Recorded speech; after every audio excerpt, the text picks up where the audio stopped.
Digital माध्यम से पत्रकार वार्ता करते हुए पूर्व मुख्यमंत्री और नेता प्रतिपक्ष भूपेंद्र सिंह हुड्डा ने कहा कि वो स्वतंत्रता सेनानी परिवार से आते हैं, इसीलिए उन्होंने मूल्य के साथ कभी समझौता नहीं किया, कभी अवसरवादी राजनीति नहीं की। देश हित के मुद्दों पर उन्होंने हमेशा राजनीति से ऊपर उठकर अपने विचार रखे हैं। इसका स्पष्ट प्रमाण है कि उन्होंने सबसे पहले कश्मीर से धारा 370 हटाने का भी समर्थन किया था। उन्होंने कोरोना की शुरुआत में ही कहा था कि ये महामारी पूरे मानव जाति पर संकट है, इसीलिए सभी को मिलकर इसके खिलाफ लड़ना होगा। संकट की इस घड़ी में जनता की भलाई के फैसलों में हम सरकार का सहयोग करने के लिए तैयार हैं। हमने हमेशा लोगों को जागरूक करने और सरकार को जगाने का काम किया। अपने स्तर पर लोगों की मदद करने की हमेशा कोशिश की, लेकिन मुख्यमंत्री ने सर्वदलीय बैठक तक बुलाने से इनकार कर दिया और निजी टिक्का टिप्पणी का सहारा लेना शुरू कर दिया।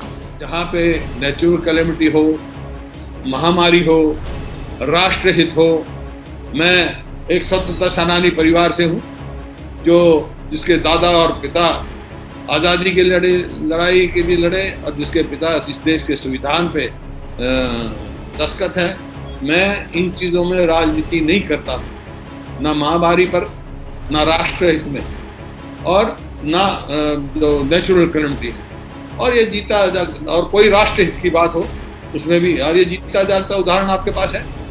370 जो खत्म करने की बात हुई, अकेली हरियाणा विधानसभा है, मैं नेता विपक्ष हूँ, जहाँ यूनानिमस हमने पास कराया, क्योंकि मैं समझता था ये राष्ट्रहित है। तो राष्ट्रहित का जो सवाल आता है वहाँ हम अपने उसमें वो राजनीति नहीं करता हूँ, तो ये सबको समझना चाहिए। पर हालांकि मैं व्यक्तिगत बात नहीं कहता हूँ। मुख्यमंत्री जी ने किस कॉन्टेक्स्ट में कहा, मैं तो एक लोग फर्ज तो सरकार का बनता है कि सारे विपक्ष के नेताओं को बुलाए, सर्वदलीय बैठक बुलाए, समाधान में जो मदद कर सकता हो उसकी मदद करे। लेकिन हमने कहा इस बात का उनको पता नहीं किस बात पे हुआ।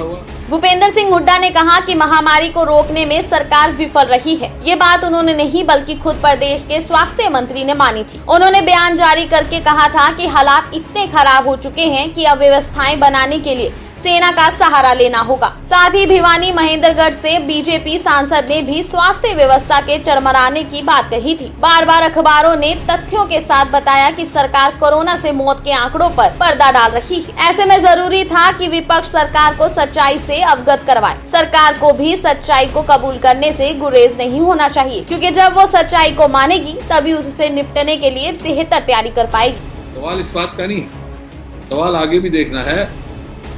ग्रामीण अंचल में स्वास्थ्य सेवाएं नहीं है, हमारे शहर में भी कमी है, लेकिन ग्रामीण अंचल में जो अगर पैरामीटर्स से देखा जाए तो आज हमारे पास 2404 सब सेंटर बनने चाहिए, 314 पीएचसी और बननी चाहिए और 135 सीएचसी और बननी चाहिए, जो पैरामीटर की निर्माण है।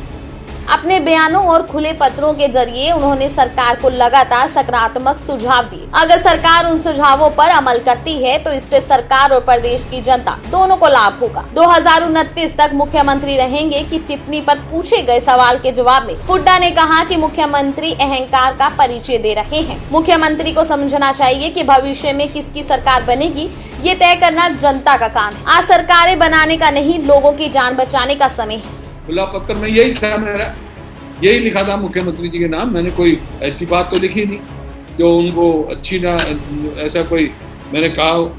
और जैसा मैंने कहा अब आज धीमी पड़ी हुई है, लेकिन आगे के लिए भी हमारे को सोचना है। इसके अतिरिक्त जो है आपका शिक्षा है, स्वास्थ्य सेवाएं हैं, कृषि संकट है, कानून व्यवस्था है, इसके बारे में भी तैयारी करनी है भाई। हुड्डा ने कहा कि अपनी जिम्मेदारी निभाने की बजाय सरकार अपनी विफलताओं का ठीकरा विपक्ष और किसानों के सिर फोड़ना चाहती है, जबकि उससे एक कदम आगे बढ़कर किसानों से बात करनी चाहिए और सम्मानजनक समाधान निकालना चाहिए। हल्ला बोल हरियाणा।